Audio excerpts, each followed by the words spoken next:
Well, hello there. How do you do? Welcome to the Marcouiller family history. So, in 1919, Marcouiller's grocery store originated as a family-owned business. My husband, Henry, who you'll see over there in the picture, and I moved to the old McAllister building and set up a meat market in the narrow part of the building, which was then the Chalet Bar, if any of you remember the Chalet Bar. Our oldest son, Clarence, born in 1912, worked in the meat market. When he was only 12 years old, Clarence cut off 2 of his fingers from his hand while grinding hamburgers.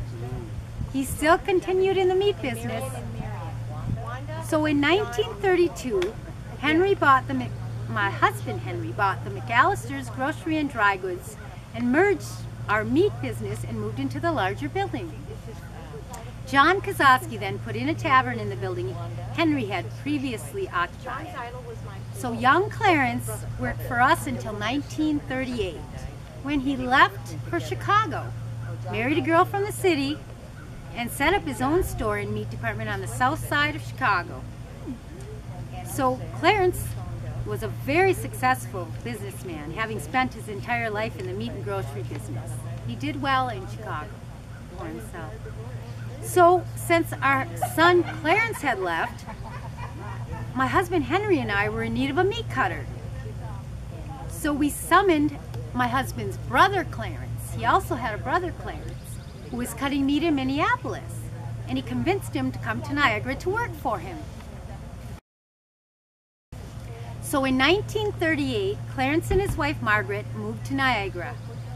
When my husband Henry died in 1942 at the young age of 55 years old, I was left to run the store with my husband's brother Clarence. So we took over the store then. In 1944, Clarence bought the meat department from me and ran the part of the store until his retirement. Now we also had a son, Bob, who was discharged from the service in 1945 at the end of World War II. He returned to the mill and continued to help me at the store. He developed pneumonia in December of 1946, and in March of the following year, he decided to quit the mill because of his health.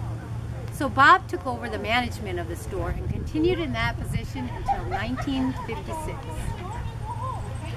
We also had another son, Jim, and he had been discharged from the service in 1954.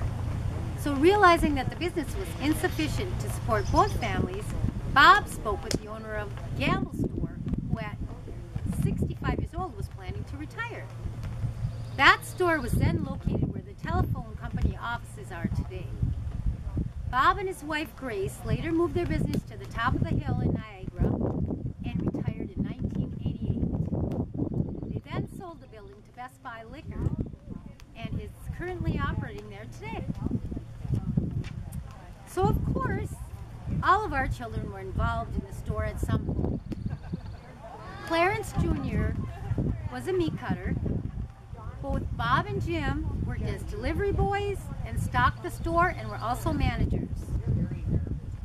And we had 2 daughters, one Marion, born in 1920, and Jeanette, born in 1926. They both worked as clerks. Now Marion left during World War II and went to California. Jeanette waited until after the war in 1946 because during the war, the women were needed to run the store while the men were at war. So Jeanette finally left in 1946. My daughter Jeanette is the only surviving sibling today, and in August she'll be 89 years old. So now in 1964, the store was once again relocated, this time to the former Doucette Garage building, where the Historical Society is now housed. Business was carried on there until 1979, when Jim built a new modern supermarket on Roosevelt Road, which still stands today. By this time, Clarence had retired and sold his shares to Jim. So during all these years that we were in business, we were broken into, actually 3 times. The first attempt was on Easter Sunday of 1965. The robbers gained entrance to the roof of the old Doucette building. Local officers Tom Strofe and Andy Chamberlain surprised the thieves and and apprehended them while the burglary was in progress. So they were caught. And it was big news in Niagara. The next day in the papers, it was all over the papers. And actually one thing that didn't make the papers though, was that my grandchildren, Jim and Dorothy's children, were anxiously awaiting the arrival of a new puppy, sitting on the top of the stairway waiting for their father to get home because he was busy with the robbery.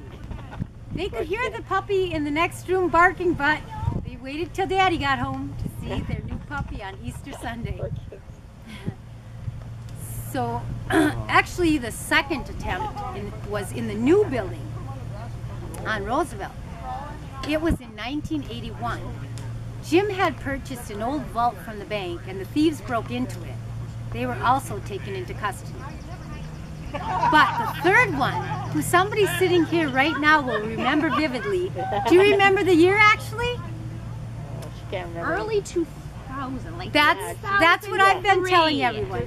2003, that's what I've been telling everyone. I didn't 2003, 2004.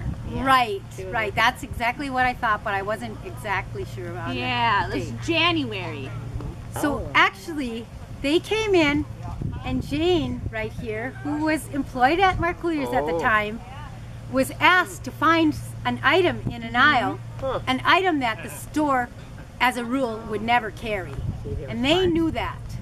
Actually, we heard that these people might have been, they were called Bernice said they were rainbow people. They were gypsies, actually, and they did a lot of robberies in the area at the time.